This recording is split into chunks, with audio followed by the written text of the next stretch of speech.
most dangerous person is one who is articulate. Mm. What would you recommend to a one who wants to learn to speak in a more articulate manner?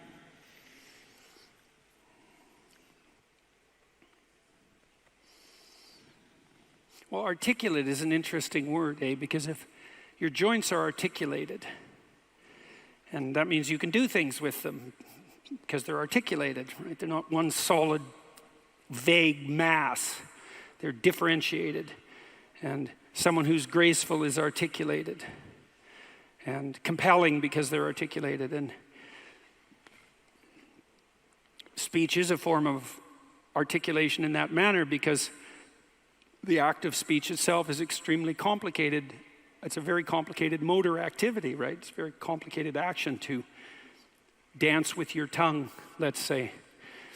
And it is definitely the case that there is no more exceptional form of the capacity to be dangerous than to be articulate. And one of the things that really shocks me, and part of the reason that my son and I and our co-workers developed this essay app, is that young men in particular are never taught this. It's like, well, why be literate? Well, do you want to be competent and dangerous, or do you want to be vague and useless? Because those are your options. And I don't care what your job is. It doesn't matter what you end up doing. If you're a plumber, I have great respect for plumbers, by the way, and you're articulate, you can negotiate with your clients, you can introduce your coworkers, you can make a case for your employees, you can advertise your services, you can think through your problems. You're firing on all cylinders.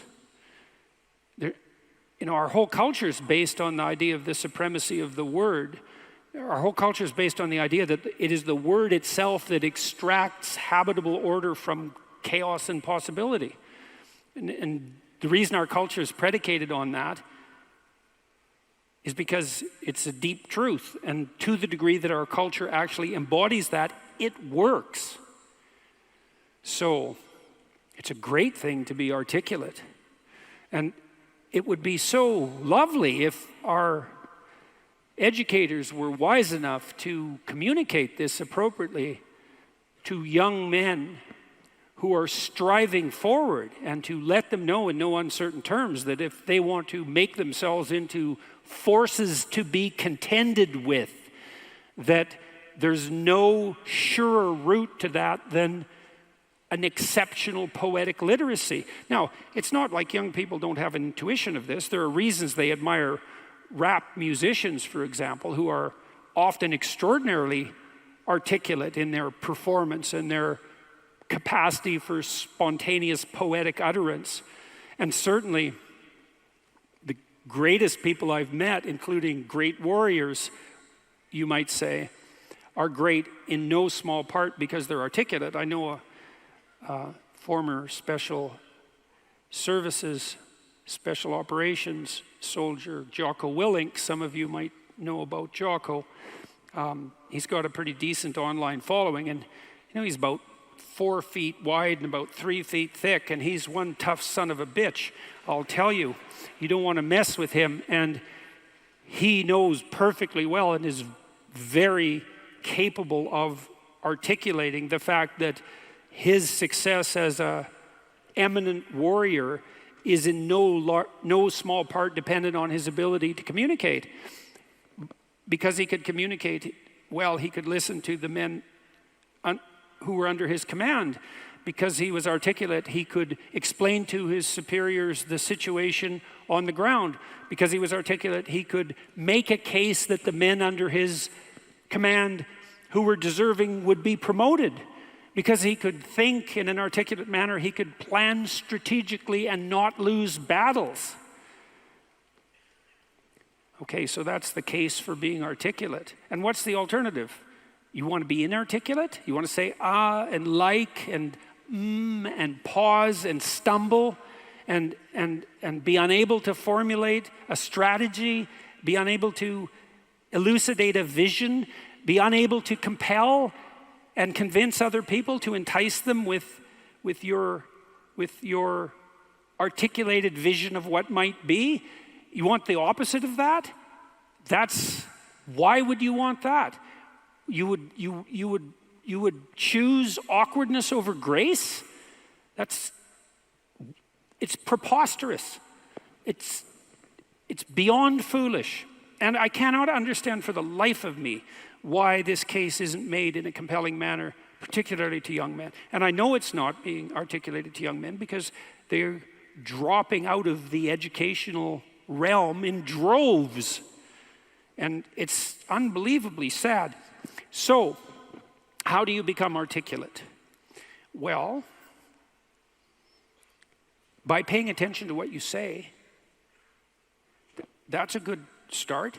And what do I mean by that? I mean, pay attention to what you say.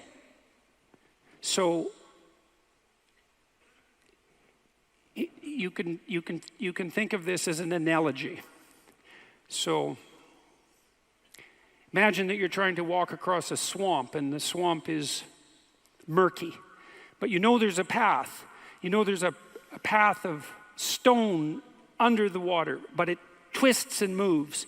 And if you stay on the path, you won't drown. The crocodiles in the swamp won't devour you. And as you walk forward, you can feel with your next step where the stone might be.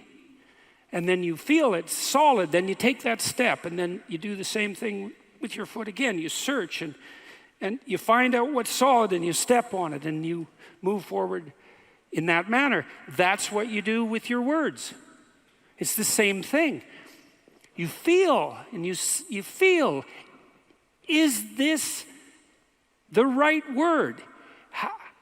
Is the fact that I'm uttering it putting me together and making me intact and stronger, or is it tearing me apart and making me dissolute and weak?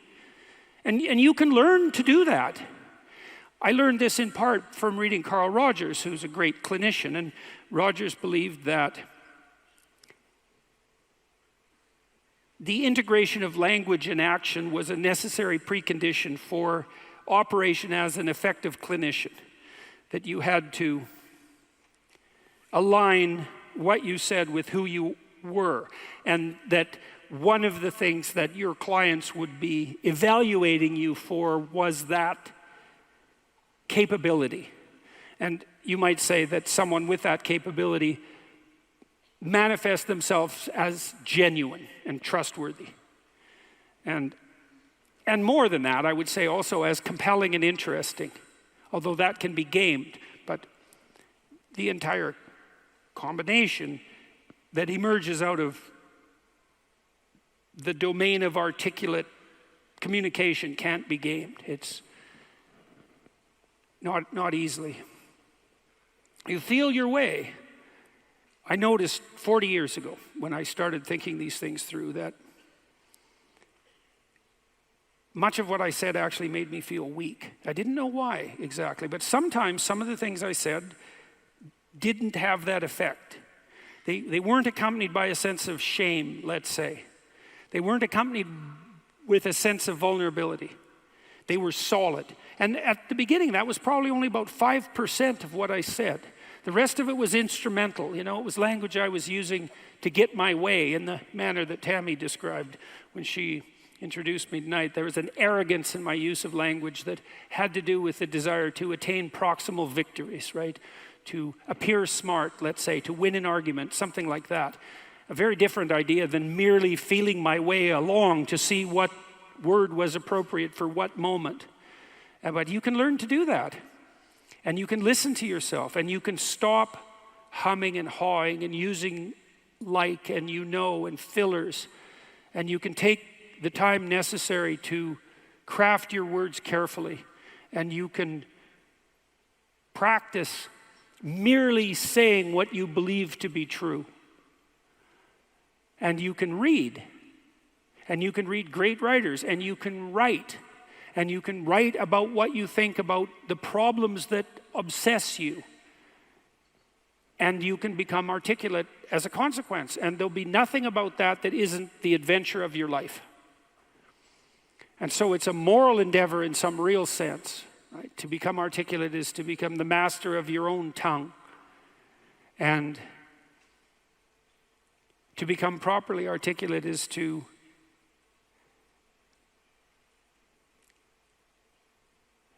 make the word divine and to treat it in that manner and to decide whether or not you believe that it is the case that the divine word creates the order that's habitable and good. And if you do believe that, well, if you don't believe that, then what do you believe? And if you do believe that, well, go all in. See what happens. See what happens if you become articulate.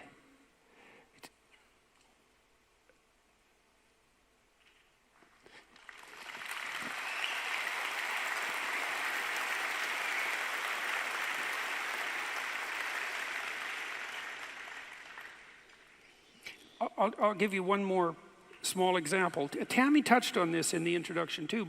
She said she'd learned to pause. You can pause.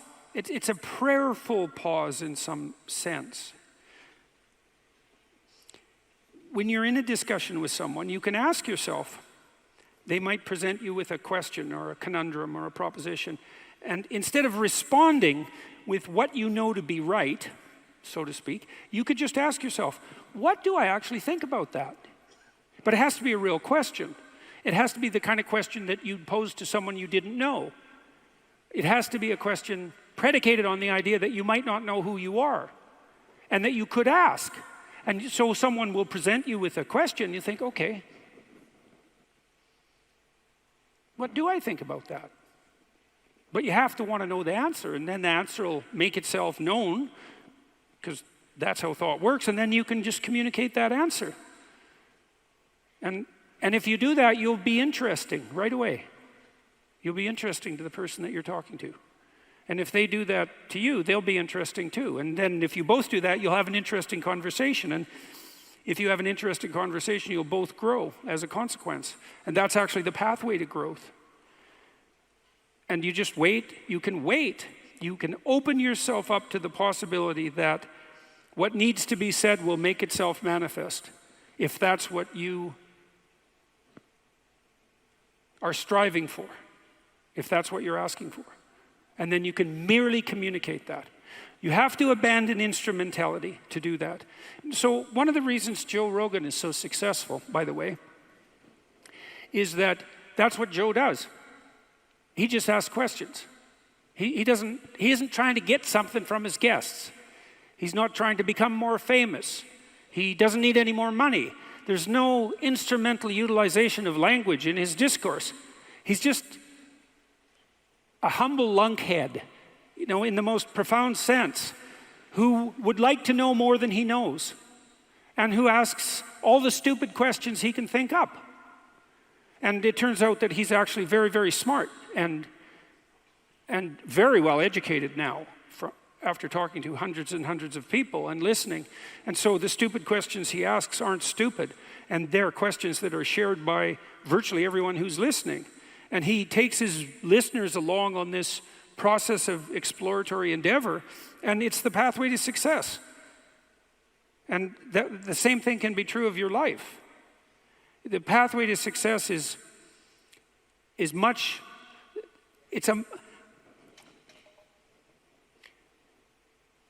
if you're guided by the spirit of honest inquiry and every word you say is reflective of what you believe to be the truth, then the pathway that you walk on is a golden pathway to success.